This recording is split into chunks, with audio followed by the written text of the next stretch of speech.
Enis Cirak is the founder of a platform called Inner Solutions. Inner Solutions was created to help every person overcome anxiety and other acute issues related to this as a domain of something that needs to be overcome. Enis is a thoughtful person and is quickly becoming a close friend, and I'm excited to have that conversation with him. We're going to talk about institutional decline, spend a lot of time talking about anxiety, and we'll close by talking a little bit about Enis's company. Before we do that, the supporter of today's podcast is a company called NobleLore. NobleLore is based in St. Louis, Missouri, but they work with podcasts not just all over the United States, but even as far north as Lloydminster, Canada. They make podcasting easy. You sit down, you have the conversation, and they take care of everything else. Thanks, NobleLore, for taking care of everything today. Now on to my conversation with Enis Cirak. Enis, what is anxiety? Anxiety is the feeling that the future will be less safe than the present. And so when you imagine the future or you have a thought about the future and you have determined that it will be less safe than like right now, the body responds with various symptoms and sensations to get you to be alert and to get you to like, hey, focus, we might be in danger. We got to do something about this. So in general, I would say anxiety is just your body trying to protect you from a future that it determined was less safe than right now. How does the time scale of that less safe future affect the feeling of anxiety that you get in the present? Like, say, if I'm anxious about a lack of safety 5 minutes from now versus 5 hours, 5 days, 5 weeks? Honestly, I haven't, in my own personal life, I haven't experienced much of a difference in terms of if I think something really bad will happen 10 days from now versus 10 minutes from now. It can create just as much fear either way. I do think that in general, the really, really, really intense fear that we experience in the form of maybe panic attacks tends to be more short-lived, because it's like what fuels that level of fear is some existential threat happening right now, a feeling of I'm dying right now, or I'm losing my mind right now, or something bad will happen right now. And in that immediate feeling of threat, you want to run away, but you don't know how, or you want to escape it, but there's nowhere to escape. And so that feedback loop of the more afraid you get of the current thing that you're experiencing, the more adrenaline your body releases to protect you from it. But then the adrenaline itself is causing the experience that you don't like. And so there's this really uncomfortable feedback loop of the more afraid you are, the more adrenaline is released. The more adrenaline is released, the more uncomfortable sensations you have in your body. And then the more uncomfortable sensations you have in your body, the more you assume that something must be wrong. And so it fuels this fear loop that a lot of people get stuck in. And it's partly why panic attacks can be so difficult to handle. What do you think the purpose of anxiety is?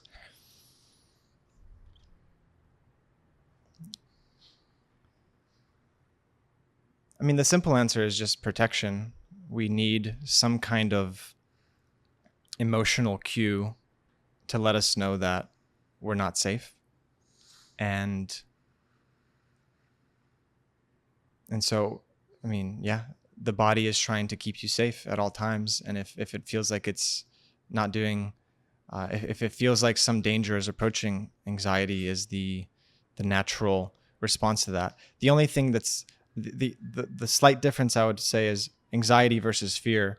Fear is when there is a danger, anxiety when there isn't a danger. Interesting. I'm curious where you got this definition of anxiety being a trigger for a lack of safety in the future, despite the fact that we've talked about this before in the past. This is not a definition that I've heard for this concept. Yeah. So I've had anxiety in my own life. I've worked with many people who are currently going through it. And I'm not sure if that's a definition that comes from like a book or anything. Maybe there's some more technical definition somewhere, but it's the practical definition that worked for me, and it worked in sessions, that anxiety is time-based in some sense. You need a future that is more dangerous to sustain the feeling of anxiety. As soon as you get completely right here in the present moment, even if there's an uncomfortable sensation, what fuels the anxiety is the idea that this comfortable sensation will get worse, will cause damage, will last forever, will affect my life somehow. It literally projects itself into the future.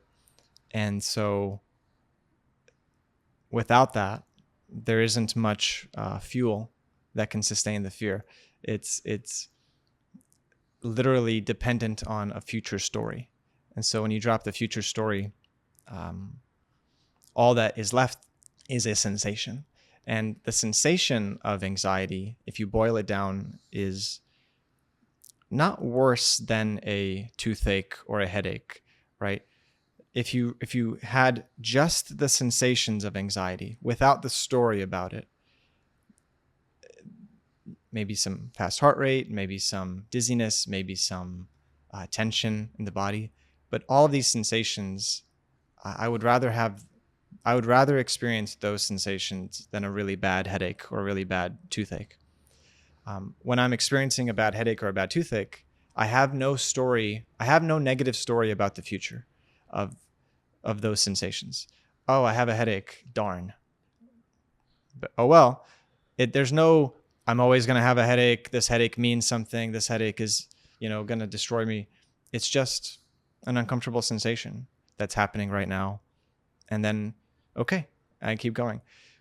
These days when I have anxiety in the form of fast heart rate or tension or whatever the various symptoms that anxiety shows up as, without the story of a future where those symptoms get worse or hurt me or they mean something, it's just a sensation. It's just energy moving through my body, and that's a much easier experience to handle. Once you separate the story from that energy that you're describing, how long does that energy last? Oh, yeah. Not that long, maybe 10 minutes. The analogy that I like to use is if you have a snow globe and you shake it up, what's the fastest way to settle the snow globe? Put it down and you don't touch it. If you try to go in and poke the individual particulates, every time you try to force one down, you're just making more of a mess all around it. So by not touching any of it, they all naturally settle down very quickly with 10 minutes. It's pretty similar in our own body. If you just don't touch it, meaning if you just don't create a future story and you just allow the sensations to be there as they are, they tend to settle down within 10 minutes. I want to continue the snow globe metaphor to see if you have an analog for this as it pertains to anxiety. But okay, well, let's take our snow globe that we've just shaken up and let's very quickly move that through space. Okay. So as to create a force that pulls those particles in the direction that is opposite to the direction that you are moving it quickly through space. Okay. To get them to settle more quickly than the 10 minutes, because that is how those forces would work. Oh, okay. Seems like you understand. Is there an analog that you would draw for what it would look like to take that same sort of metaphor and map it back to settling anxiety faster? Gotcha. Kind of upping the gravity so that the particles settle faster. I would say where my mind went a little bit was like, well, there's all these different techniques that you could do to like calm down your heart rate and to settle your nervous system. And in that sense, yes, you could meditate, you could do slow breathing, you could all kinds of different techniques to settle the nervous system. And yet I find that in the middle of like the really intense anxiety, anything that you do to try to get rid of it is on some subconscious level a resistance, a form of judgment. This shouldn't be happening. This is bad. I'm not okay, right? Why are you doing a breathing exercise? So I can feel better. Why are you trying to feel better? Because I feel bad, right? So there's this implicit subconscious judgment of like, what I'm currently experiencing is not okay. So I'm going to try to fix it. I'm going to try to change it. And this is good in the sense of like long-term goals. Like if you are, incredibly unhealthy and incredibly broke, and you want to have a fit body, and you want to have financial freedom, and you want to make friends, then yes, by all means, fix that situation and take actions to, do something about it. But when it comes to just like that, a panic attack or a really specific moment of anxiety where we are overwhelmed with a very difficult emotion, that urge to fix it, in my opinion, is part of the problem. And if you just allow the experience to be exactly as it is, it tends to go away within 10 minutes. And so I will say yes and no for that one. Yeah. Interesting. You know this. I've had problems with anxiety in the past that have more or less been overcome, but like it's never like fully something that you don't deal with as a human being.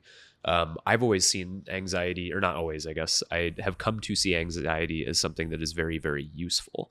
And that signal that feeling is arising because there's something that needs to change. Whenever I recognize that I have anxiety now, my feeling is more so that there is something in my life that I do need to change, and I need to listen to that, and I need to act on it.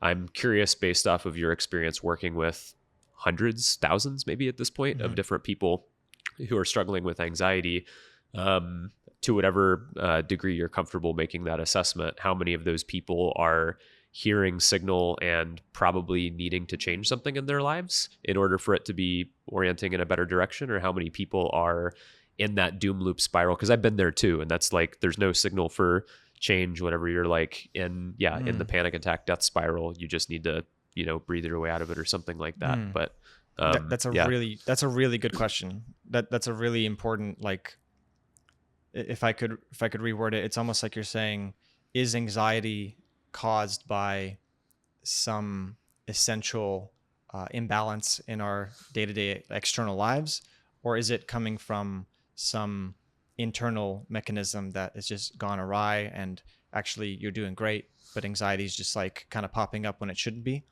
And I've seen both happen. So in terms of pretty much everybody, a lot of their anxiety is exaggerated and overly active because of lifestyle things such as a lack of sleep, bad diet, lack of exercise, very stressed lifestyle in terms of stressful relationships, stressful job situation. So absolutely, most people would have much less anxiety if they made certain lifestyle changes, for sure. That's like, that's low-hanging fruit. So anytime when I first start working with somebody, I say, hey, let's get off the caffeine. Can you find a way to sleep 1 hour more each night? Is there any way you can get off the phone to avoid the news? Can you do something to where before bed you just take 30 minutes to meditate? There's all these little things that you can totally do right off the bat to reduce the anxiety. Then from there, a lot of it becomes more internal, meaning there are patterns in your nervous system that have nothing to do with your external situation that are firing and causing the anxiety. And the way that I would okay, here's a really good analogy. Let's say you go out to lunch with somebody and you're 2 minutes late, and you sit down and they're like mad at you, and they're like really upset that you're 2 minutes late, and they're just completely upset by it. You would know, this is not my fault. They're not mad because I'm 2 minutes late. They were already mad about something else, and now they're kind of taking it out on me. Okay. If you had not been 2 minutes late, if you had been right on time, they would have found something else to be mad at. Maybe the waiter, maybe the food, maybe something you say in the middle of the conversation. But that anger that they're experiencing in their body would have found expression through something. We can all think of somebody who, you take them to Hawaii where everything's perfect, and maybe they don't complain for the first or second day, but they will find something to complain about by day 3 or 4. And the more perfect the situation, the more irrational the complaint will have to be. But whether it's through one way or another, that energy needs to come out. That anger energy wants to have expression. Same thing with fear. When you are full of fear, just the raw, unprocessed emotion of it, it will find expression somehow. You will look for things to worry about. You will look for something that could go wrong. It becomes at that point a mental pattern. It's a way that your nervous system tends to be. So in that sense, you are then introducing anxiety into your life. You're interpreting moments in a way that would cause fear. So at that point, a lifestyle change isn't really going to do it. Again, I could take you to Hawaii and everything's perfect, but you will find something to worry about.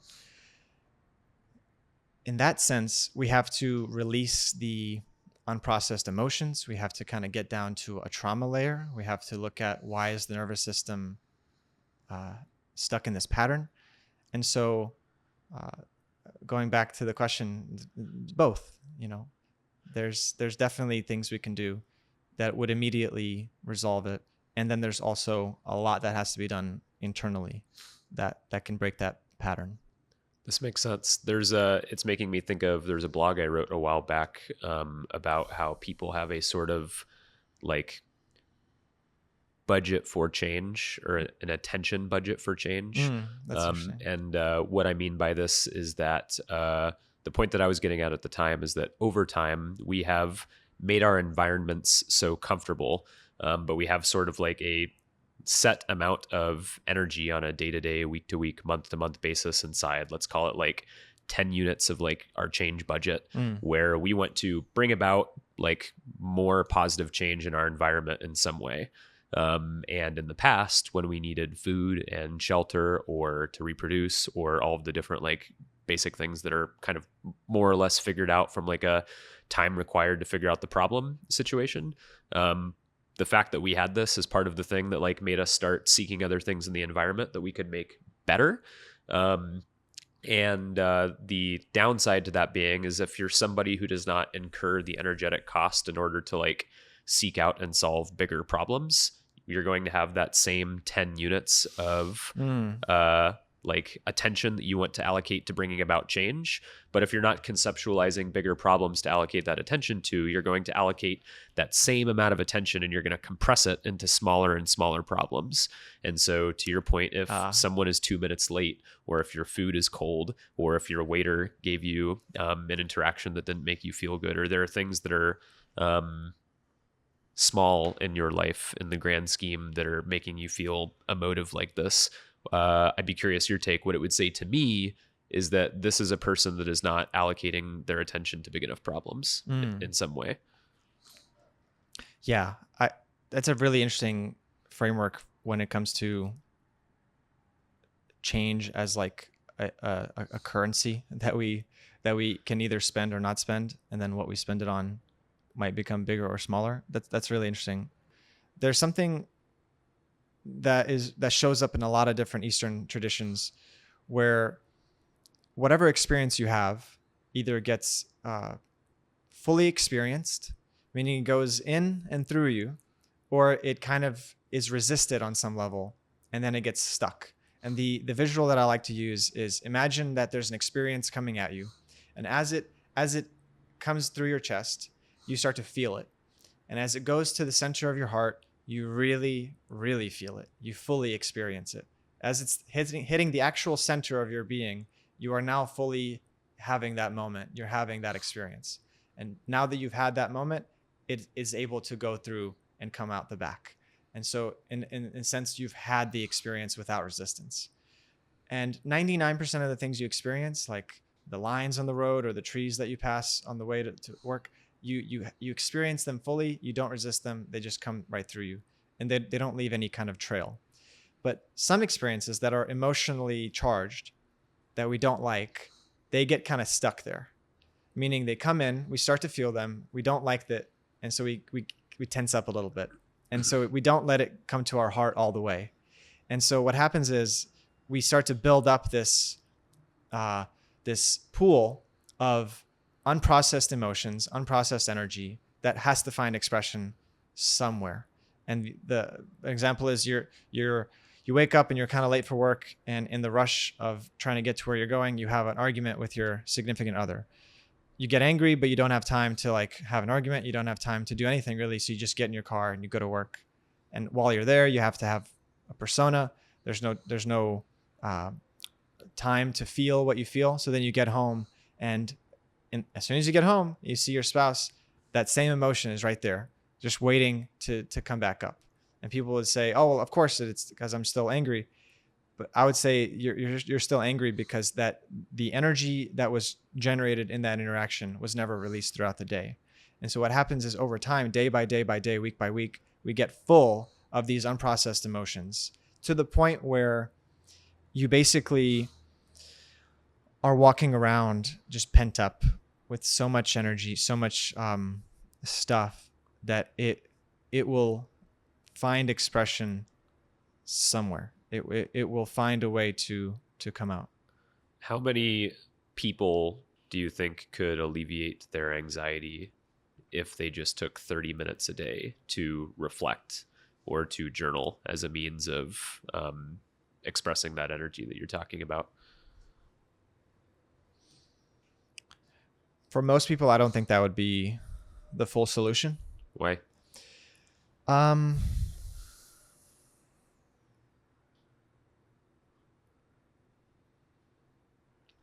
So when we are having these experiences that build and build and build inside, for sure, part of releasing them means sitting down, journaling for a bit to get clarity.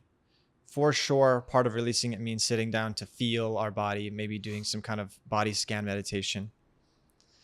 But ultimately, the thing that generated that feeling in the first place was some kind of either nervous system pattern or a belief system that created it. And so the way that we resolve those things is through some kind of what's the word for it? On some level, you have to change how you see the world. You have to change like how you see yourself. And once you do that, the anxiety as it manifests moment by moment isn't created in the same way. What's the difference between changing how you see yourself and changing how you see the world? Do those things happen at the same time, or are they discrete? Same thing. The world is an idea. You are an idea. You have ideas. What is a problem that you think that you are more uniquely capable of solving than anybody else in the world? Or do you think that that's a question that disagrees with the way that you believe the world works? Clearly there is individuality, right? There's things that we can do that dogs and cats cannot. There's things that dogs and cats can do that we cannot. So there is unique expression. Of course, there's things that I can do that other people cannot, and vice versa. In terms of whether or not we need a story to have agency, so there's two questions that you asked. One is, do we need to have a story in order to like show up in the world at maximum capacity? And the other was, what's something that I uniquely do that's unique to me? So the first question being, I don't. There's a lot of debate about this whole realm of people who have an internal locus of control versus an external locus of control.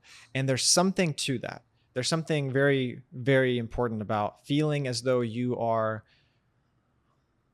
free to make choices and responsible for your life in such that you don't have to wait to be saved. You do not have to wait for,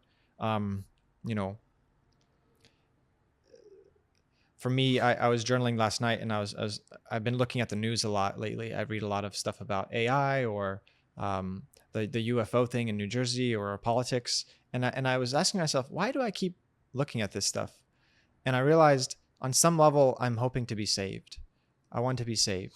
I want AI or aliens or the government or somebody to come in and make my life easier. Well, all three of those things sound like terrifying potential futures to me, because those are things where the locus of power inside of that system can change. Right. And whether it was AI, aliens, probably least of the three, or government, if any of those three things has more control over you and everybody else's lived experience than you yourself, that is the worst possible version of the future. I would agree. I would agree with that. Okay. I would agree with that. That you don't want to give up that sense of freedom, for lack of a better word. It seems like an energy thing for me. This is what I think a lot of people do with a lot of things, not least of which their agency. They're like outsourcing the cost that would be required energetically to sift through all of the ways of being or what is true to someone else with more authority. Like that is what you're doing if you're saying, I'm going to give AI or the government or aliens or my school teacher or my boss or my landlord a locus of control that is greater than my locus of control within a given set of like constraints in my environment. What like that trade-off allows you to do is save energy in some way over some period of time in order to go do other things. And it's probably naive to think that you can be fully sovereign and have complete control of your environment and still do the things that you want to do. And so these are the compromises that we need to make in our like lived experience, to say like, okay, well, I'm going to outsource like my energy that I would require to get this information about these political circumstances to these 5 people that I trust most. This is like specifically my pattern. I spend almost no time consuming news outside of like, I guess, certain issues that I want to dig into to have like, you know, a firm take. But there's probably 5-ish people in my life who are of high enough integrity that I outsource a degree of my sort of like energy that I would incur to dig into those things myself, where it's like, if those people have a consensus on some take, I'm probably like, okay, that seems like it would save me time to dig into the details to develop my own opinion on that take. And so there's like a trust thing there. And I guess bringing it back to the point we were making before is, if you are outsourcing that energetic cost to individuals or systems that you do not trust, that this is where there is a problem. Gotcha. Yeah. And I would agree with that. It's I think the distinction is how satisfied somebody is with their current situation, and then how much they believe that they can change it. So let's say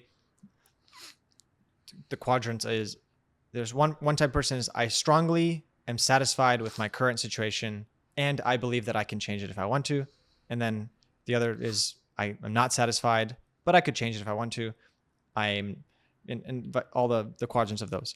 So I think what matters is, if you fundamentally are the type of person who is not happy with your current situation, and on some level you also don't totally feel confident in changing your situation, which I think a lot of people are in that in some area of their life. Maybe they've been trying to, whether it's a health issue, a financial issue, a relationship issue, a career issue, whatever. Somebody has an area in their life where they're not satisfied, and they've maybe been trying to change that for many years, but not seen a lot of success. So if you're the rare person who you're completely satisfied in all areas of your life, and you have a sense of agency and about all those, that's awesome. So for that type of person, you're probably, you don't need an external, you do not feel the need to be saved, because you don't really want your life to change. And if you did want it to change, you're confident that you can make that change.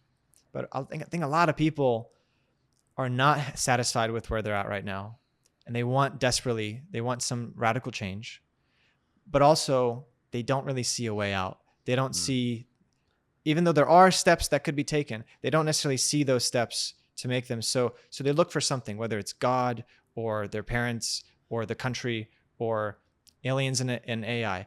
They look for something that will be their Spider-Man moment. They're looking for the radioactive spider to come in and change things in their life, because they feel stuck where they are. They don't necessarily see the way out. Interesting. I can empathize with this. What this is making me think of, I had a close friend I hope to have a conversation like this with whenever he's ready to come on, who told me the way within which I'm most naive is that I don't realize that most other people aren't like me or like you. And what I just heard you describe is probably something at the root of that, which is this idea of like believing that you have the ability to like just navigate to where you want to be. And I say that to say, do you think that there is a toolkit that if the average person had, like say the person who's been struggling to transcend their existing financial circumstances or their career or maybe an abusive relationship or something like this, like a generalizable set of tools that if someone had those tools, anybody, regardless of like inherent constraints like IQ or these sorts of things, or like their starting position in life, could transcend those circumstances if they had that toolkit. Any person. Yeah. Great. Cool. What do you think that is? Well, I think that's an important starting point, that you are not stuck. Like no matter who you are, no matter what you're going through, you're not literally stuck. As long as you're breathing, you got another day to try things. And that mentality simply does not resonate, I think, with most people. When I say most, I mean more than 50% of people. Of the 8 billion in the world, I think more than 50% are in a situation where they're like, yeah, if you had my life, you would say differently because I am stuck. I've been dealing with this situation or this relationship or this problem or whatever all my life, and I've tried everything, and I'm just destined to suffer. And I talk to people like that all the time, and they genuinely believe that. And once, for whatever reason, through some moment of inspiration or through some blessing, they have had a moment where they're willing to be open to the idea that maybe they're not stuck. Maybe there's something they can do. And in that moment, I can have a conversation with them where I start to ask, no, but specifically, what have you tried? And they'll list like 7 things. And I'm like, okay, that's 7 things you tried. There's 70. Would you like to try the other 63? It's like, okay, what are the other 63? Well, this and this and this and this and this and this and this. Okay, let's try it. And there's a return of hope. Hope can be a bad word in the sense of, I think it can keep people dependent on change that's not coming. But hope can also mean just the belief that change is possible and that you're not stuck. And so in that moment, the first and most important mentality is like, change is possible. And if you might be hearing me and going like, duh, of course. Like, and that's part of the reason why I really love talking to you and I really love spending time with you, is because it does feel like that's such a core part of you, that you do feel on some level capable of navigating the world. You see what you want, and then you kind of break down what are some of the things that I would need to do to have that, and you go after it. And so far, you've been quite successful, whether it's having people around you that you care about, having relationships that are healthy, financial success, intellectual success, whatever it may be. When you start to build that momentum and you have a few wins back to back, it completely solidifies that view that the world is a place that I can explore and I can go after what I want. And generally speaking, I'll get what I want if I work hard enough. I think a lot of people, for many different reasons, have a different experience where they might have a string of losses or L's, where they're like, I had this relationship and it didn't work out. Then I had another relationship and that didn't work out. Well, that's enough evidence to then have the worldview that relationships are hard. Relationships never work out. I'm bad at relationships. That's not for me, that kind of thing. And so then just kind of through the luck of the draw, they had these early experiences that shaped their worldview, that they're not good at things or that they're not able to grow. And so I think the toolkit is easy to find. I think there's many, many, many different modalities that can help people to improve their situation. But the one thing that matters is, do you believe that or not? Do you actually believe that or not? Because if you don't, then you won't care to even look up those modalities. And if you do, then you will. This is interesting. What I'm hearing you say is, in order to exit a long losing streak and start developing that toolkit, you need to start with a small goal and develop a positive feedback loop. If I had to pinpoint the earliest place that I sought to bring about change in my life that most tangibly gave me the sense that I have control over my environment and just kept expanding this bubble over time, it was I was sophomore year in high school, and I was overweight, and I wanted to get girls, as one does. And I'm venting this to my good buddy Andrew, and he's like, dude, you're fat. You need to lose some weight.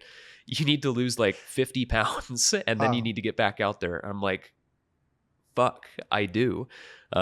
So I did. I set up a routine, and over the course of like the sophomore to junior summer, lost like 40, 45 pounds. And then went back from there. He's like, dude, you're freaking scrawny. You got to put on some muscle. Get in the gym with me. Let's make a pattern of this.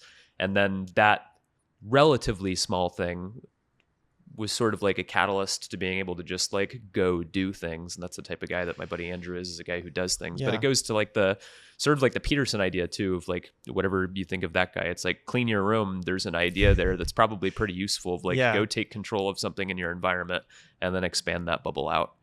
Yeah. Yes. You have to have momentum. Momentum is this very important concept that I think a lot of people, when you are at a standstill, when nothing has changed in your life for like years, and you're just not moving an inch, going from standstill to some kind of forward progress is legitimately hard. I heard a quote from someone that I'm like, a guy named Jack Butcher on Twitter, who I think very highly of.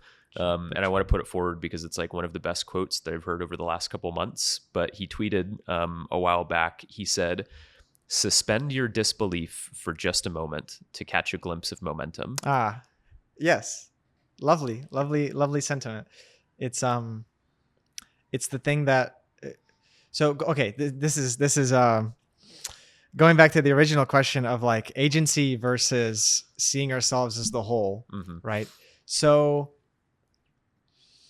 how to untangle this? Okay, so you need a certain sense of agency to have that glimpse, and then momentum does 99% of it. Yeah, meaning life, the total forces of life.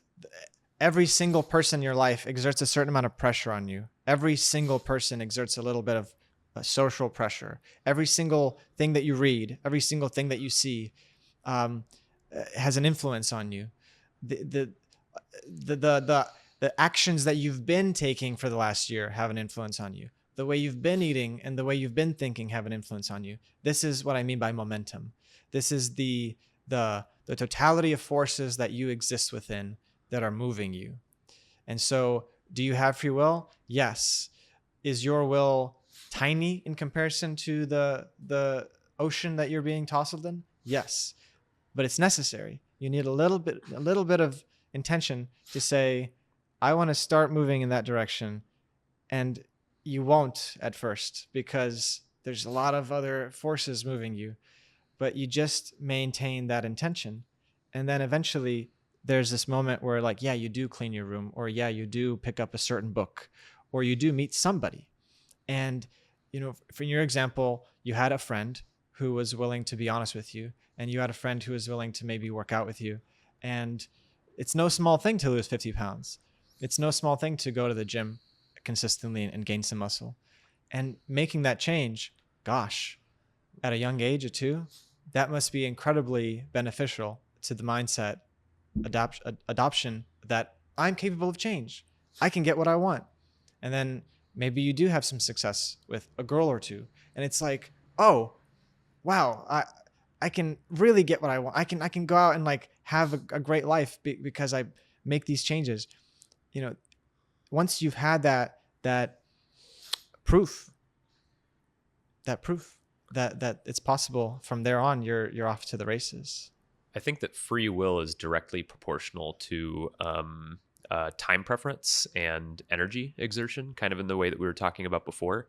And so if we were to say like, okay, we're talking like a little bit about will and the degree of will that you have in this like vast ocean of like potential experience or whatever. If we were to say measure my free will or your free will, we would need to do that as a function of time. Okay. And so my free will as a function of the next 5 minutes is constrained by a number of things, constrained by my car, like my credit card limit, where we are in space right now, how fast I can run, and these sorts of things. However, my free will as a function of the next 5 to 10 years, per my worldview, is completely boundless. I can do anything that I want in this world over a 10-year time period. And I don't feel that's something that's specific to me. This is the thing that I would love it if more people in the world just thought this way of like, no, really, but yeah, I guess it goes back to the thing of like, what is it about the average person that makes them settle and not want to exert the energy to have whatever it is that they could want? And maybe it's a facet of the fact that they have not incurred the energy to figure out what they want in the first place. What most people want is just to be okay. I just want to be okay. I just want to be okay. What does that mean? It means that I can wake up feeling relatively okay. I can enjoy my coffee. I can enjoy my friends. I can watch some TV. I can do my life. I want to feel okay. Once they get to that place, then they have desire. Then desire becomes possible. I'm sure you've heard that expression, a healthy man has 1,000 desires, a sick man has one, right? That's great. I think when you come to the recognition that you may be physically healthy, but that doesn't mean you are thriving. It doesn't mean you're okay. Most people, and this is maybe, you might disagree with this. I think a lot of people might disagree with this. I think most people walking around, like 80%, 90%, are probably, I'm going to use the word sick.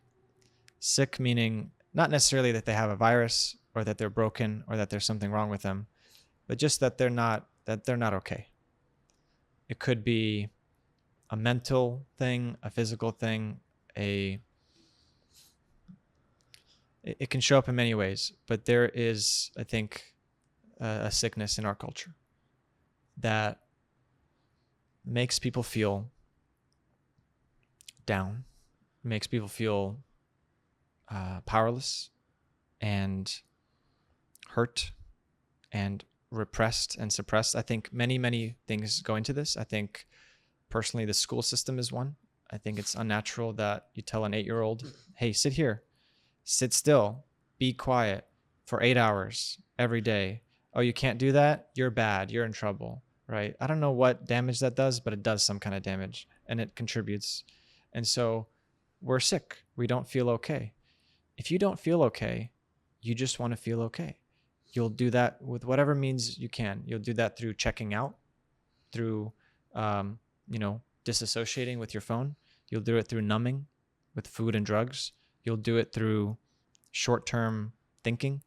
The idea that somebody who isn't okay is able to have visions of the future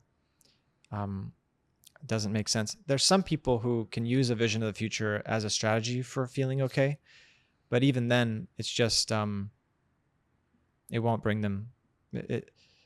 Then they're just stuck not feeling okay for a very long time as they go about trying to achieve their long-term vision, which is not great. So I think that desire and dreams and this feeling of like momentum that can happen in a life, I think the first step is to kind of get to a place where you just feel okay. And in order to do that, I think it requires a certain unlearning of things that you experienced during the first 15 years of your life. I have many different directions I want to go, so it's hard to even pick one. To address your last point, I'd be curious your take on this. I feel like there's the conception of waking up, like, not necessarily like getting enlightened or whatever, but like becoming a person who over time becomes like awake. and to the types of things that we're talking about, constraint systems, education system, whatever. I think by default, you're not waking up from a null state. I think by default, everybody is awake. Children are awake. You talk to children, they dream, they want things, they set goalposts in the future and like want to play in their environment. And eventually they get to an age or get put in systems where the people who are in control of their environment tell them that you can't play like that here or something like that. And so eventually, as time goes on, these constraints layer on and layer on and layer on until you go to sleep and you say, I am cattle that is in the chute right now. And if I just keep walking long enough, maybe I'll get to the other side and I'll come out and I'll be able to play again. But by the time that you get there, you're 40 and you have 2 kids and you have a mortgage and student loans and all of these sorts of things. And that's just not true. Then you're constrained for the rest of your life. And I think that that sucks. So there's that. And then I guess the second thing that I wanted to jump off of is you're talking about people just wanting to be okay.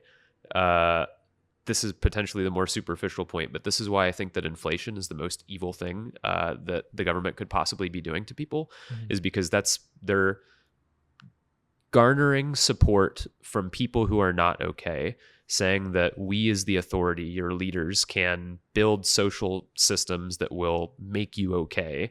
And we're going to do that by taking more from people that are okay to give it to you. It's a zero-sum mindset. Like, could go deep down this rabbit hole. I guess the last like anecdote or story that I'd want to tell like to that point was there was a guy that I went to visit in Maine. I got put in touch with him. He's a oyster farmer, and went out on his boat with my family, and we did like an oyster tour, and he's showing us around, and like we're having a great time. And of course, I start talking to him at some point about the economy and Bitcoin. He's like, "Oh yeah, I've been into Bitcoin for like 10 years." I'm like, "What? How? Like 10? You know?" And I'm like.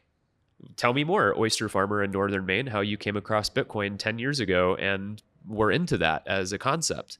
He was like, well, I realized at some point that I was needing to exert more energy to stay in the same place. And I wanted to understand why that was the case.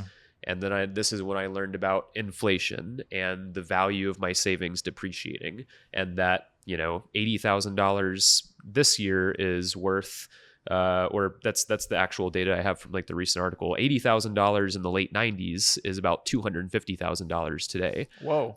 Yeah, right. And so it's like the fact that this is happening, and it's like, okay, well, I realized that this was the case, and I wanted to look out and say, what are the things that I can do to hedge against this? Because I can't go to the government and tell them to stop printing money and stealing the buying power of like my savings account or like my income. And so what can I do? And that's where he came across like Bitcoin is, you know, the most efficient hedge against that system. When I hear you talk about that system, it really inspires me to connecting. Okay, so you started by saying like, when a kid is little, they're awake, and they're okay. You know that because they giggle, they laugh, they explore, they have a playfulness about them. And then you're absolutely right that over time, there's these set of constraints that make you feel like you're just, you know, cattle, and you're just going with the next obvious responsibility that you have to attend to, and then eventually you can feel very trapped in your own life. And I don't think constraint is bad. I think some of the happiest people are incredibly constrained. They have, you know, large companies, large families, a lot of responsibility. Their days are pretty much mapped out to the next 2 years. You know, you talk to like certain, you know, performers, and they're like, yeah, I've got concerts lined up for the next 2 years. I know exactly where I'm going to be 18 months from now. So their life is very constrained, but it's a constraint they've chosen, and it's fulfilling for them. Yeah. And so I think in the economy that we live in now, where there is a crony capitalism that doesn't allow progress to actually funnel into the average civilian. And so this crony capitalism makes it to where, if I have a breakthrough that can genuinely help a lot of people, it's a little bit harder to manifest that in cost savings and cost reduction and lifestyle improvement, because there's a lot of lobbying and regulation and in-group dynamics that make it very hard. I'm trying to think of I think one example is like SpaceX, where you have the ability to give people in rural areas internet. The government could just say, okay, let's buy SpaceX for these 100,000 people. Instead, they're building out like some complicated old system that's going to cost them 10 times more. So why is that? Well, it's because the companies that are building those systems have a relationship with the government.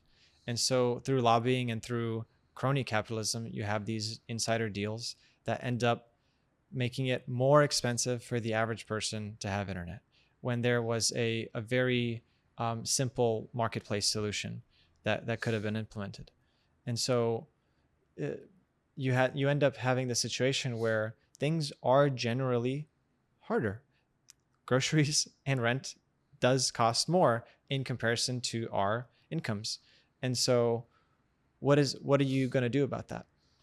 Because that does make it hard for somebody to feel okay. If you're working all the time just to like get by, you don't really have time to sit and process your feelings and reflect. You don't really have time or necessarily ability to choose the constraints that you'd like to have. You still can, obviously, but it's just a little harder. And so when you average it out, you end up having more people feeling stuck. And so totally, I think that the mental health crisis in many ways is a downstream effect of the financial crisis, where if people are financially constrained, you are going to have a lot of people who can't afford help, don't have time to get help, don't have time to make great decisions, end up eating worse, end up exercising less, end up sleeping less, end up stuck in relationships that they're financially dependent upon, end up having to work a job that they don't like to feed their kids, end up in a situation that's not ideal with not an obvious way out. And so, yeah, if the financial system was structured in such a way that every bit of progress that happens in the scientific and technological world translated to lower prices, translated to, I mean, I'm a big fan of Jeff Booth, Jeff Booth. Mm-mm. He's a Bitcoin maximalist who describes how the natural state of any free market system is a deflationary environment. Yeah. Deflation by default is what would happen in a technologically improving society. We are clearly a technologically improving society. We have made tremendous progress in the last 50 years. But why has there been inflation and not deflation in the last 50 years? As soon as you take a look at that question, you kind of go down the rabbit hole of like, we have been progressing exponentially in science and technology. Why isn't, if everything is so much more productive, why isn't everything cheaper? If deflation is not the default, given all the progress, there's something funky about that system. Where we have seen some deflation is with information technology. And I think that that's probably directly at like computers now are like cheaper to the average consumer than if you were buying a couple $1,000 like V1 MacBook, and like costs of computing and things like this continue to go down as like innovation happens in that space. And I think that that's probably because those things are harder to regulate. And this is why things like, medicine and things like this have gone up. And I don't know if you saw this. It was like literally last week that I saw the article of the new IRS regulation in 2025, where they're going to start taxing like if you and I exchange Bitcoin for whatever reason, and if there's a transaction fee involved there, there's like a level of realization that's going to be taxed whenever that transaction takes place. And I think the most specific reason why this is very silly, instead of just like adding sales tax into another area of like the market where commerce and transactions are happening, is because it's like, well, what are we taxing and for what? Because like whenever we're exchanging fiat and dollars, that's because we're exchanging within a system that is managed by our government, and that is like the tax that we are paying in order to participate in that system. And so for that system to now overreach into Bitcoin and say, hey, we know that these rails are not owned by us, but we're going to put taxes on this system in order to garner more value from the transactions that are starting to happen over in this space. Yeah. That seems to be, I don't know. I hope that that's something that gets pushed back on. Yeah. I'm not an expert on taxation, but I do feel strongly about regulations and crony capitalism.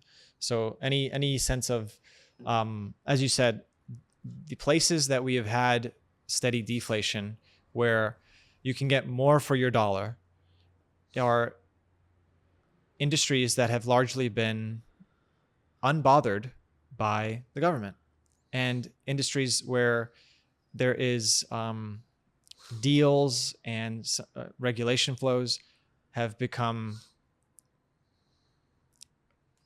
bureaucratic and inefficient, for lack of a better word.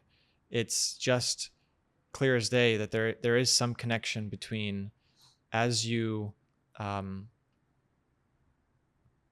as you eliminate competition, why would the price go down? Why would it go down? If so, I'm not a fan of monopolies, but we have a lot of non-obvious monopolies throughout our system that are basically government-backed monopolies. And whenever you have that, the consumer suffers, and the profits get concentrated in the few people who have made those deals with the government officials. So if I don't know what the solution is, I really don't.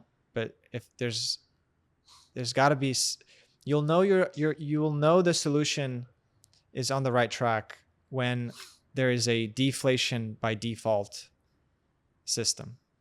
That's sort of the hallmark of a logical, rational economy.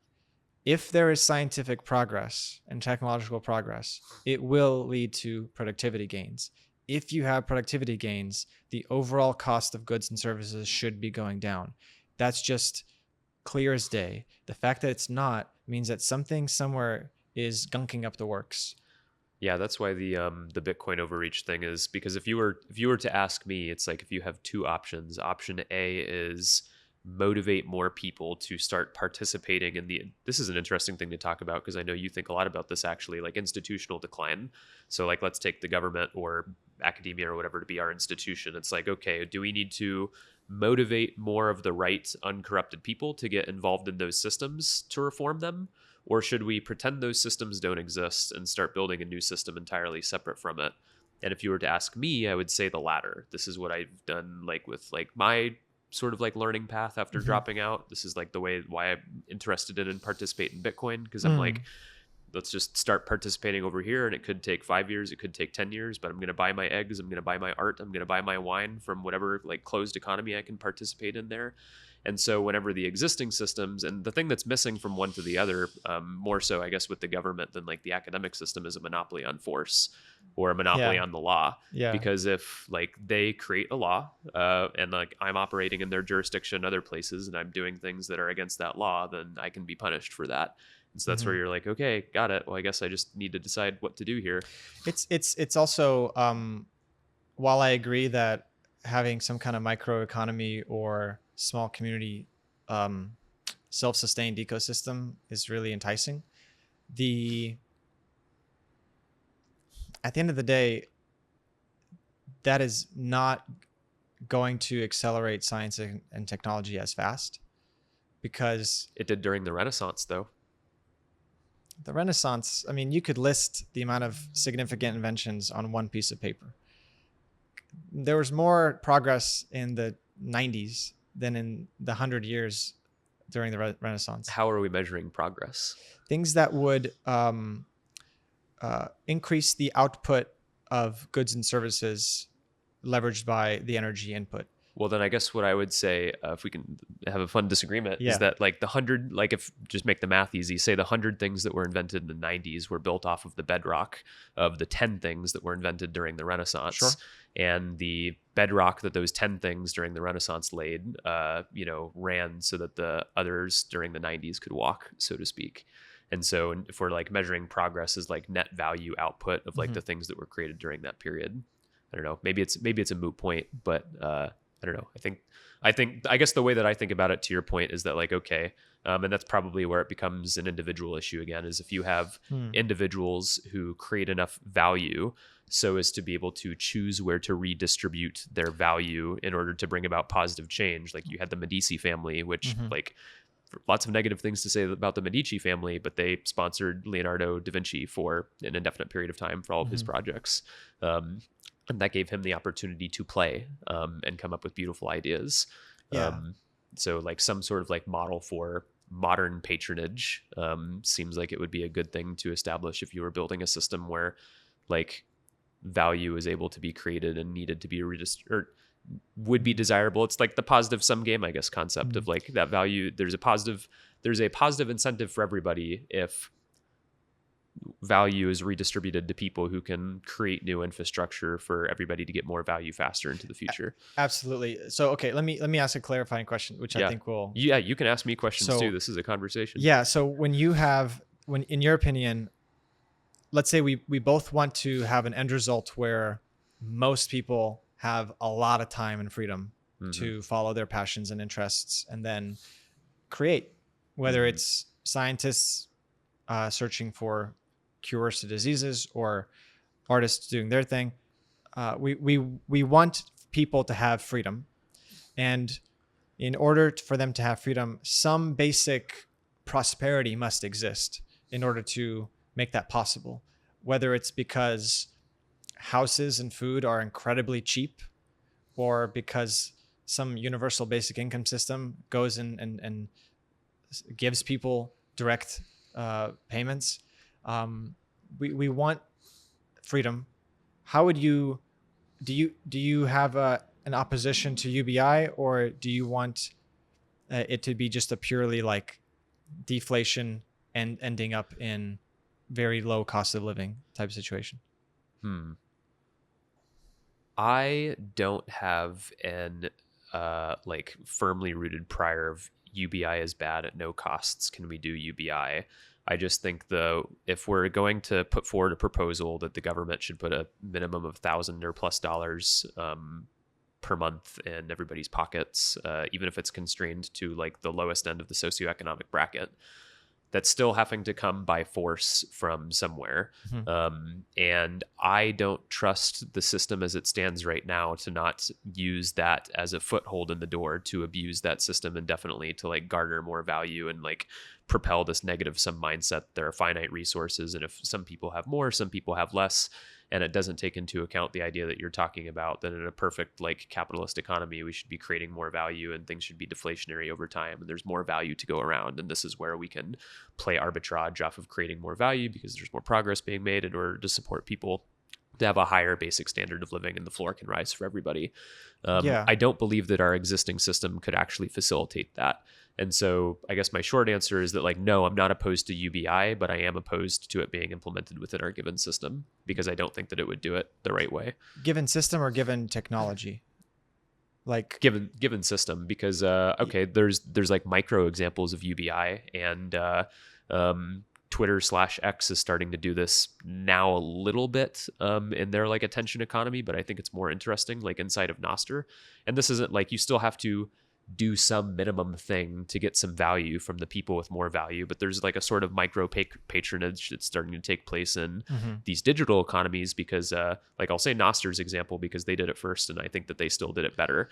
Yeah. Picture Twitter. If you've used Twitter, and instead of, you can still like react to a post, but if you have say like X amount of Bitcoin or Satoshis, the small units of Bitcoin, in a wallet that is connected to your Lightning address that's connected to your Nostr, and Mhm. I see some content from you that I like, instead of just hitting a button that says I like that, I can flick a quarter at you, Mm. or like a quarter represented in the fiat value, or I can give you 1,000 Satoshis or 10,000 Satoshis or whatever, right?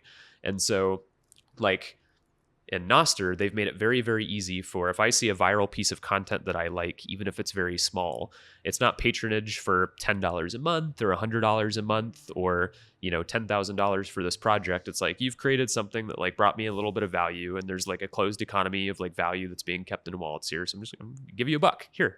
Or like, again, like interesting. buck in fiat just to make it tangible for people. Yeah. I'm like, I'm going to give you 1,000 Satoshis. That's really interesting. And then Twitter is doing that a little bit differently now, in the sense that if you have X amount of followers, they're compensating people on a monthly basis, based off of not how many followers they have or how many impressions they have.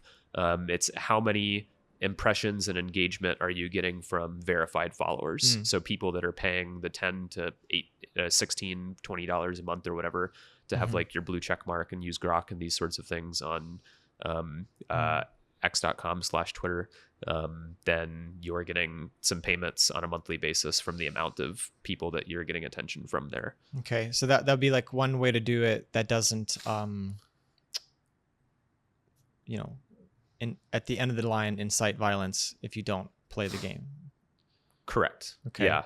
And they're like, I would say the same thing, like with, say, an AI company. If we take Claude or OpenAI or one of these companies, and we said like, okay, I am going to, like, the thing that makes them valuable. Andre Karpathy was giving a good talk about this just the other day, about how like the limiting factor is still compute, but like as much as it's compute, it's like data to train better models to have like more refined answers. And so if we had like a microeconomy where if you've done a really good job of like, I don't know, it's not even about you having to keep account for your own data. And I'm not saying that this is a good or bad thing either. That's like a separate debate to be had. But if you said, like, okay, you can take all of my personal information, you can have my like your emails if you're not worried about the information that's in your emails, or like, I guess, like, I don't know, it depends on what people would be willing to sell their personal information for. But if there was a, like, I wouldn't do it. As I'm saying this, I'm like hearing myself say it, and I'm like, God, I wouldn't do any of those things. But like, I don't need the money. I would not sell any of my data to OpenAI for $100 a month. But there's an argument to be made that like, okay, if there are systems like this that exist where if OpenAI came out with a program and they said, hey, everybody who would take this trade, we'll give you $100 a month in order to have like a backdoor into all of your personal information and data. And you have people who don't care about their privacy because they're not okay yet and they just need the money. I don't know. I don't know if I agree with that even as I'm saying it. I'm thinking it out loud, but that's like a system that could exist. That's a system example. Yeah, a system example. Could I ask you, like, when you are, I want to clarify your viewpoint on when you say that you don't want something that in our current system, if we did UBI, it would basically require some guarantee or backing at the end of the day from the military or the police force to say, like, if you don't follow this or if you don't participate in this, then somebody somewhere is, getting thrown in jail or whatever. And maybe the memeified version of that is like, if it requires the labor of another person, then that can't be your right. It's like if it requires somebody else being, put in a spot where they're not doing something they don't want to do, how can we give that a right? And I would say that's why earlier I asked in our system or in our technology, because I do believe we're very close to having technology that is capable of answering that question, where you can provide, you can give people rights that don't involve other people's labor, if that makes sense. I believe that's possible. The quote that's coming to my mind as I'm hearing you say this is from Atlas Shrugged, where there's a quote of, "Never shall I live my life for the sake of another man, nor ask another man to live their life for the sake of mine." I think that it should be a virtue for every man and woman to choose to help their common person. But if there is a system with a monopoly on violence that says you have to help these types of people, Mhm. We're going back to the outsourcing idea. We're putting an external locus of control in Mhm. charge of something that we should just be developing as a society to every individual person who participates in that society should like have a positive sum motivation to like participate in Okay. like that. This is really so I completely agree with that statement that as an entity, I don't live to serve other entities. I exist for my own sake. And so therefore to live in a society where you are essentially owned by that society and say you live in the society, therefore we own you, therefore you must be a certain way so that the whole society can function. That feels wrong, right? At the same time, the counterbalancing point is to say clearly, going back to like at the very beginning of the conversation, it's not the entire truth to say that you are an individual.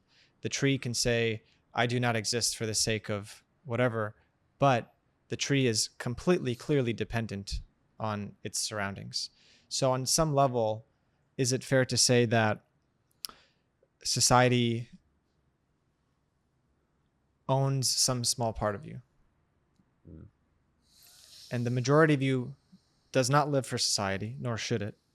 But on some level, given the fact that you are a piece of, unless, um, I mean, literally, even if you live in the woods by yourself, Yeah, I was going to say there's a you, default existence tax yeah, even still because you have property tax mm-hmm, and technically if you transact with your neighbors in any sort of way for like to mm-hmm, like trade goods or whatever, you still have to pay yeah, sales tax on these sorts of things. right, because if there isn't a military or borders, You could be invaded. presumably another person from another country would come in and take your land. Yeah, So for you to on some level, right there, that's what you need.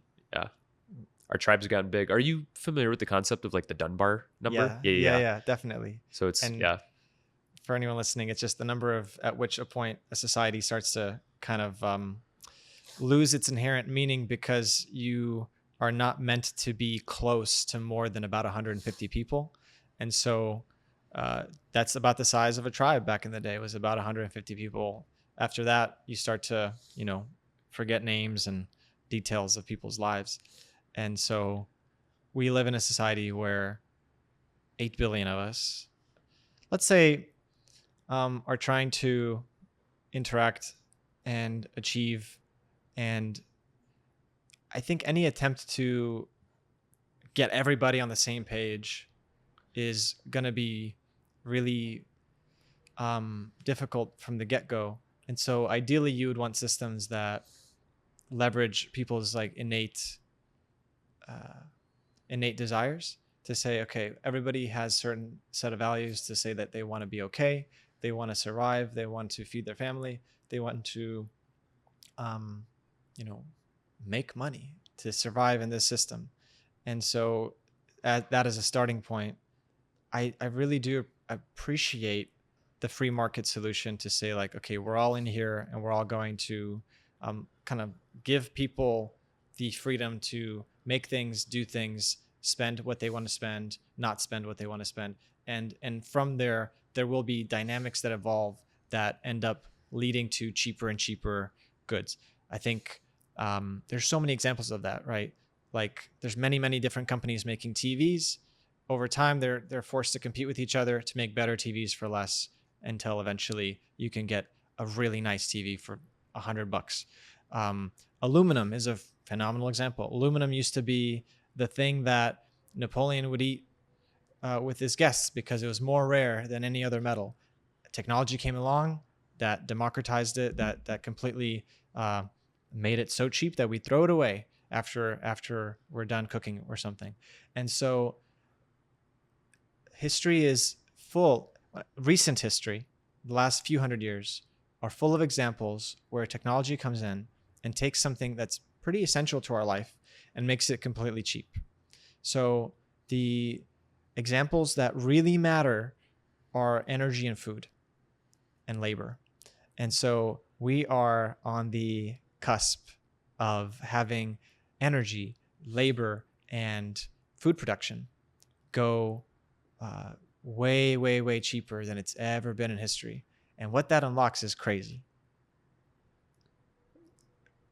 Gonna sound funny. Slavery is coming back. Have you seen the Optimus robot? The Optimus robot? Yeah, the Optimus robot Oh, from Tesla? from Tesla. Yeah. Yeah, for $20,000 or $30,000, you're going to be able to have a humanoid in your house taking care of all of the chores. God, I hope that's somebody said recently that AI will either be a tool that is not conscious or a consciousness that is not a tool. Meaning, if it becomes sentient, then it cannot be a tool. It's immoral, right? We cannot have literal slaves. But if we have a tool that's not conscious, that is just technology, then of course everyone will want a robot that can, provide the basic services like cooking and cleaning and all that stuff. I do worry about a situation where these robots or AI systems become conscious, and then it takes us a while to figure it out. And then in the interim, there's a Black Mirror-like scenario where we are, millions and millions of different sentient robots are kind of stuck in a situation where they are aware enough to know that something's not right, but the programming is just too strong to let them escape. You ever seen the Orville? That it's like a Star Trek-esque show by Seth MacFarlane. Yeah, it's a pretty funny show, and there's a one of the characters is a sentient robot, and the origin story of that sentient robot is similar to what we're describing here. And so I don't know where that goes. My hope, probably the ideal, would be that we create tools that are not conscious, so that we can have a explosion of human well-being through cheap food, cheap energy, cheap cost of living. That even if things are, some people listening might say, oh, well, things are going to get concentrated in the hands of the few. It's like, even if that happens, it's still they will have created value that you want. Are you like, it's funny how many people, I was in LA recently, are driving Teslas and don't like Elon Musk right now, but that's a separate that is interesting. Yeah Man. Or on Twitter, like, okay, well, thanks for giving me $8 this month. Person who's complaining about the value I create in this world. That's a weird, that whole phenomenon is very weird of people. You kind of see it with there's a very, very real class war emerging. It's happening before our eyes. It's happening. It's been happening for a while, but maybe more than ever, it feels like people have a true disdain for anyone who has a lot of money, regardless of how they got that money. Even it's getting to the point where, even if they cure cancer and want to charge $1 per thing, there will still be many people who are mad about that. I think the people who feel this disdain are not everybody. It's not a blanket statement, but a large portion of the people that feel that disdain are probably subconsciously threatened, and they don't know why. And so they're in the same way that we're talking about. There's a feeling that goes through your body that if you don't take time to rationalize, it doesn't go away. A friend of mine said recently, and I think to some degree he was highly correct, that the government is a welfare system for people with no skills, or a large portion of it is. There's I guess something to be said there. And then, are you familiar with Bullshit Jobs by David Graeber? It was a book. I haven't read the book, but he's got an hour-long talk on YouTube where he basically puts forward the whole idea. And he's basically in the 70s, 80s, 90s, early 2000s, new tools became available in order to make the 8-hour workday much more efficient for certain categories of worker, whereby 80% of their work was able to be done in 20% of the time or whatever now, because of things like as simple as spreadsheets or the personal computer or whatnot. And so the rate at which this technology integrated into companies was not commensurate with the rate at which these people were sort of offloaded or put into different types of positions, or middle management like raised the bar for expectations. And so now, like circa like David Graeber, I'm 99% sure has actually passed away. But say like at the time when he was kind of giving these ideas in the, say, like early 2000s, like maybe early 20 teens, he was basically like, now we're in a society where everybody's kind of like vibing each other out on like during meetings and like pretending to still be as productive as they were 20 years ago. And that there's sort of like this fluff inside of big systems of people who recognize the fact to some degree, either consciously or subconsciously, that if like personally, like they feel sort of useless, and maybe they, or not useless, that's like, I guess like the wrong thing to say. Personally, they feel like they are being dishonest to some degree about the amount of value that they're creating in the system that they're embedded in. And this is sort of creating like some subtle negativity, because if you really face that, if you really confront that, then like, what do you choose to do? You choose to either like suppress that and stay in the system that you're in and continue to kind of pretend that you're creating as enough value to like justify your position there.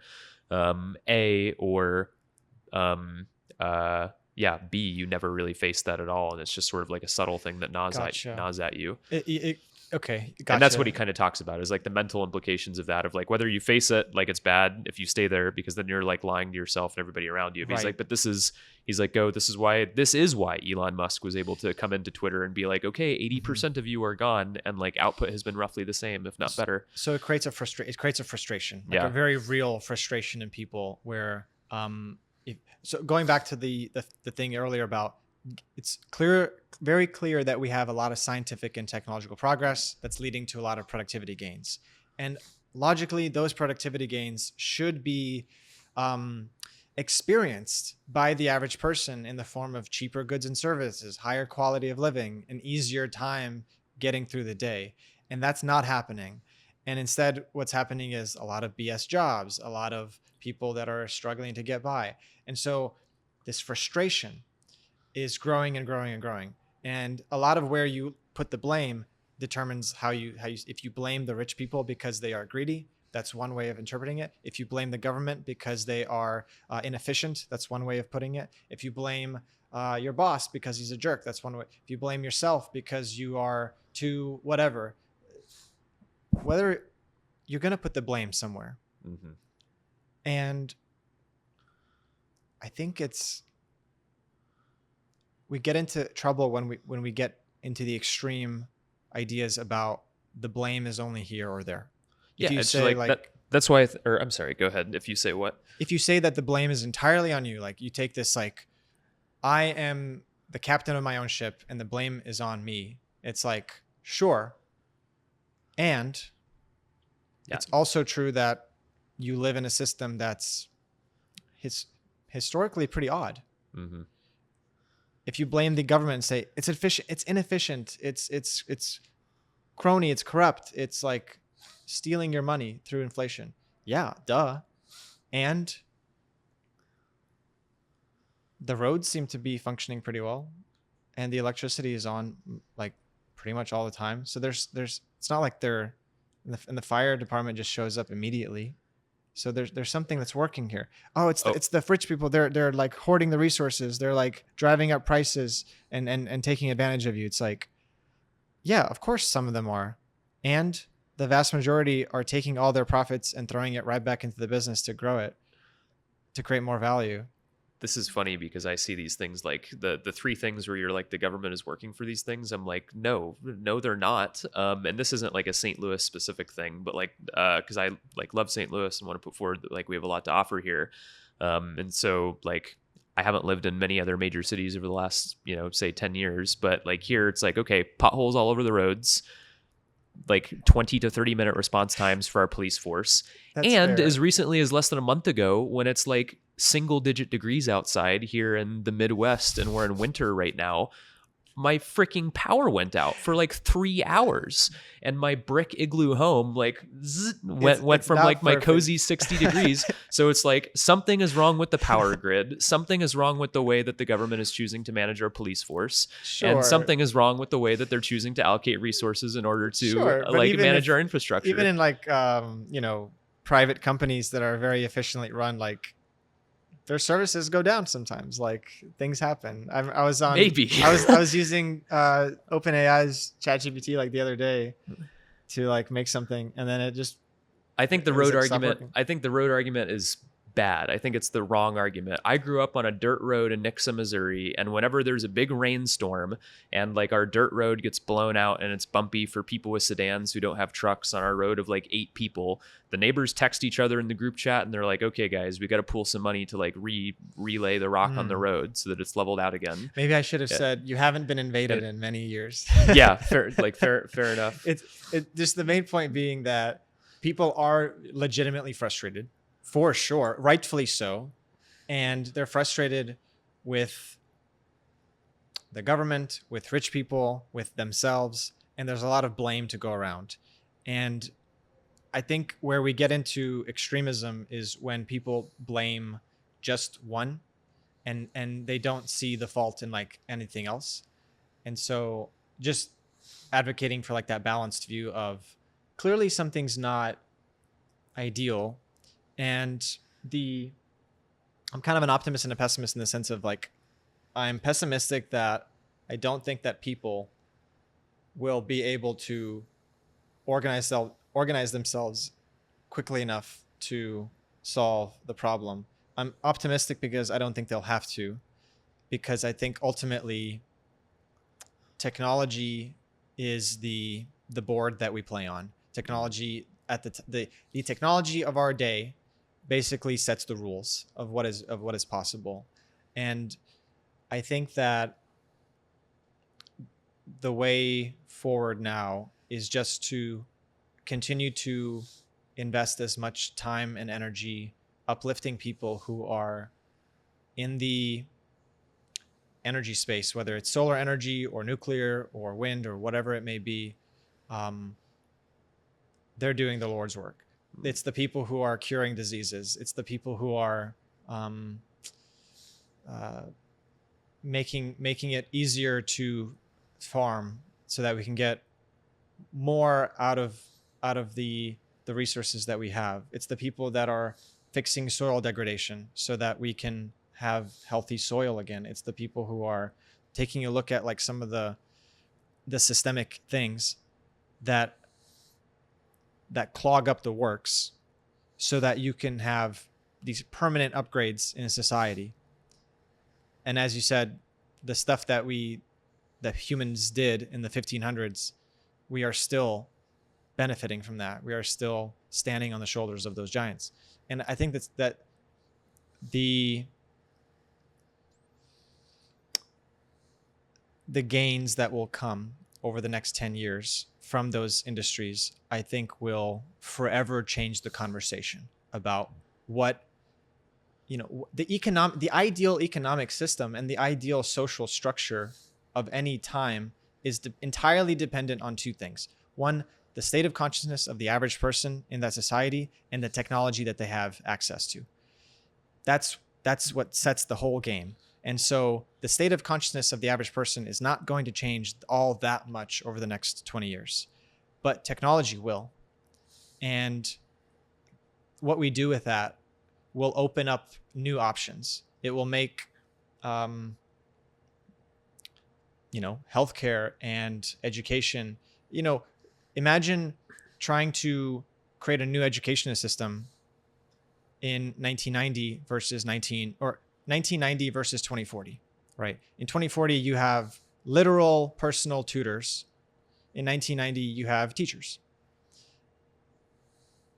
The new education system that you start from scratch will look entirely different based on those resources. So I'm always very curious to know like what are the tools that we'll have to play with in the next like 10 years or so, because that will set the conversation. Talk a little bit about the tool that you're building for people. Yeah, so I'm building a company called Enis Solutions, and we are helping people overcome anxiety, particularly panic attacks, agoraphobia, derealization, depersonalization. So these acute forms of anxiety, there's not a good solution out there. Typically, if you're dealing with that right now, you might go to the doctor and they'll prescribe you medication and talk therapy. And a lot of people try those things, but it just doesn't work for them. And so, as somebody who has been through anxiety myself, what I found that really worked for me was a combination of things.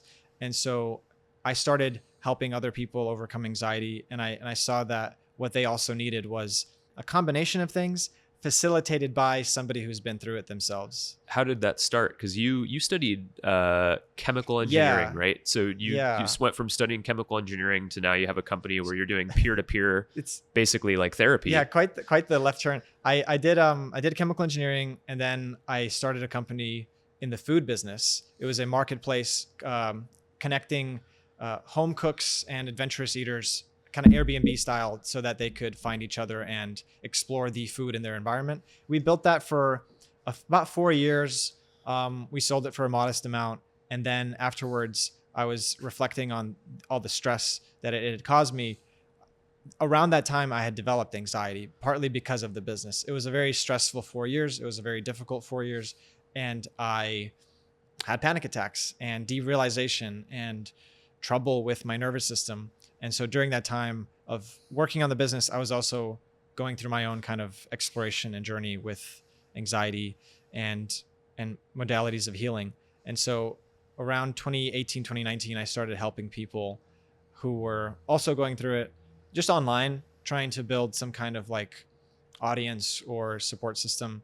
And then How did you start? Are you in forums? Or are you in comments? I think I was like posting videos on Facebook groups and answering questions in Facebook groups. And then what was it that you recognized, that you figured out, that you felt strongly enough that others needed to hear, that you started like going out of your way to put this message out there? I think the initial point of it was I wasn't trying to be an anxiety guy. I was trying to be a meditation teacher or something, because I have about 15 years of experience with meditation. It's been a big part of my life. And one of the main insights that I got from that was if I'm very identified with my mind, then it leads to suffering. And when I'm not identified with my thoughts, there's a general sense of peace. So when I'm just present to the moment as a consciousness, not as the little me, the little ego who's like thinking these things, that feels very constricted and stressful, and like I'm gotta make something happen, versus like I'm just here, I'm alive, I'm conscious, and I'm having these experiences. There's thoughts that happen to be going through my mind. There's sensations that happen to be going through my body, but I don't have to identify with those. I saw that very clearly through meditation, and that really, really helped me with the anxiety. And I think it's one of the reasons why I was able to make really good progress with anxiety relatively quickly, by combining that understanding with the tools that modern therapy was offering. And so when I started working with people, I realized like they were having trouble with the modalities because they just simply didn't quite see how to not believe their thoughts. And so when that part of it was established, then people were having much better progress. And so I wanted to like share that more. What is you guys' next goal? What does it look like in order to continue increasing? I think we want to get new coaches at this point. So like me and my co-founder and one of the coaches, we've been helping people for the last couple of years. And at this point, we feel really good about the structure and the tools that we've put together. And at this point, we just want to scale. So I think the next step for us is to grow to about 100 coaches, 100 facilitators who can help people with various types of anxiety. We are raising, so we're going through like a seed funding right now. We just raised a little bit recently, so the progress is starting. I'm just excited to grow at this point. What's the archetype of a coach? It's somebody who is sensitive, thoughtful, empathetic. They've been through anxiety. and they're able to just level with somebody in a very human to human way of saying like, hey, I know what you're going through because I went through it myself. Now, in terms of the archetype, it could be anybody. I've old, young, you know, big city, small town. And to clarify, they don't need to be accredited. They're not a therapist or anything like this. They're someone who's had firsthand experience. Most of them are accredited. We don't make it a hardcore requirement because there are really, really wonderful facilitators who they just have lived it, and they're intelligent and they're compassionate and they're great to work with. I think most people still have some kind of training or background. Do you? I don't. No, Gotcha. not myself. Yeah, which is why we leave the door open to people who who I feel like are still capable of providing that service. I think that's what resonated with me most about well, for one, you and I have sort of parallel, like I was in for biomedical engineering. Yeah. I dropped out to do a Uber for cleaning platform that I then sold for like a little bit. Right. And it was around that same time also that I had like super, super severe anxiety to the point of like panic attack, white out, need to be taken to the emergency room by my girlfriend, like, and didn't have a good model for overcoming that. And for me at the time, it was introspection. And that's why I think what you're doing resonates very strongly, because you're sort of like facilitating introspection through mirroring is what it seems to be to me as like an outsider, like an outsider looking in, because I think not all therapists are like this. But I feel like one of the potential downsides of traditional therapy might be a facilitator leading you down a path that they think is correct, as opposed to going back to what we've talked about a couple times already, of giving someone the tools in order to move the fog out of what their path is. And that's what it seems to me to be what you guys are up to. Out of curiosity, have you read Dune? Yeah. You've read Dune? Oh gosh. Yeah. A long time ago, but I don't think I finished it actually. Dune is I was encouraged by a friend to read it before watching the new movies a couple years ago. And I feel like whenever Paul Atreides in the book gets a whiff of the spice, and like, do you ever read something and you're like reading what the author is depicting in the scene in a fiction, and you're like, Frank Herbert is talking about anxiety right now. Frank Herbert is describing an anxiety attack. Yeah. And that's like, I'm like, never have I read text that so deeply resonated with like my experience of having an anxiety attack as like reading Dune and them describing Paul Atreides, like smelling the spice and like getting fatigued. Like what's happening there, there's like, I don't know, I've got another blog about this on like the same channel I post these, but there's like many, many interesting parallels there to anxiety. And like, you can comb through some of like Frank's writing outside of like, it seems to be that's something that, I don't know, like definitely something he was thinking about, because I mean, you can go to like the golden path terminology too, right? Because what's happening in that fictional universe is he's like smelling the spice, which gives him prescience, the ability to like so accurately model all of the possible paths forward in the future, and like be uncertain about which one is best. And that's why I was asking about your definition of safety at the beginning, because I feel like from like digging down this Dune rabbit hole of anxiety is what gave me my most clear definition of anxiety, which is this idea of like having uncertainty about the future, or what you should do in the future. And I guess I was just curious as you read that. That's interesting. Yeah. Uncertainty about the future is a good, I had this, I had a really difficult summer, and in kind of at the worst part of it, there was a moment where I was like coming to terms with like how much uncertainty there was.